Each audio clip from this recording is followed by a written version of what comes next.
Another walleye on a jig. Man, I'd love to know how many walleyes I've caught on jigs in my life.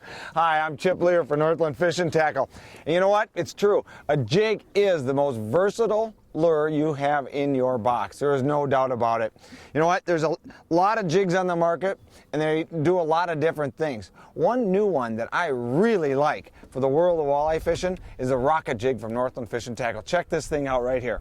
You can see that whatever time it hits the bottom, it's going to stop and stand straight up. So as I lift it, drop it, and pause it, that jig stands straight up. That hook gets exposed. One of the best ways I know how to use this jig, and one of the things that's going to help you use this jig, is to cast it out, and as you're retrieving it back, let it pause, settle into the bottom, keep a nice tight line, jiggle it a little bit, and that bait, whether it's a live bait or a plastic, is going to stick straight up, giving that fish more opportunity to grab a hold of it and eat it. There's lots of different ways to rig it. Let me show you how I like to do it. If I'm using plastics, there's a couple different ways I'll do it. If I'm going to rig an impulse jig and leech, I'm going to slide it straight on the hook, leave that hook exposed just like that. If I'm going to use a 5-inch minnow, the standard way to do it is just like this, hook exposed out the top again.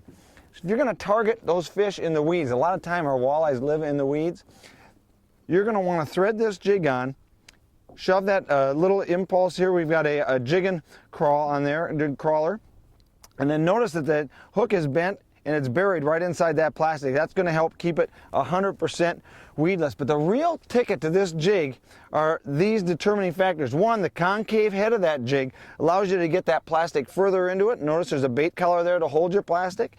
10-degree bend in that hook, but the hook itself, man, this thing is a Gamakatsu hook. You make contact with that fish, you're going to stick them every single time.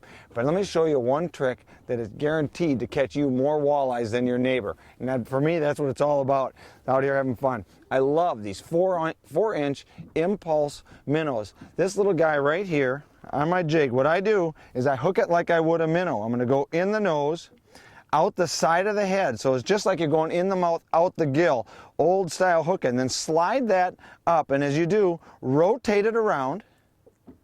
Notice how I rotate it around, and now I'm going to insert the hook into that plastic and have it stick just barely through, so I can feel it with my finger, but it's still there. Now we've got a weedless minnow hook. Notice it's hooked sideways. That opens up the profile of this jig, so as it lifts and drops, it's going to catch that wider profile of the minnow, giving it a slower drop, more opportunities for the walleyes to bite. The Rock-It Jig from Northland Fishing Tackle should be part of your fishing arsenal because it's going to put more fish in your boat.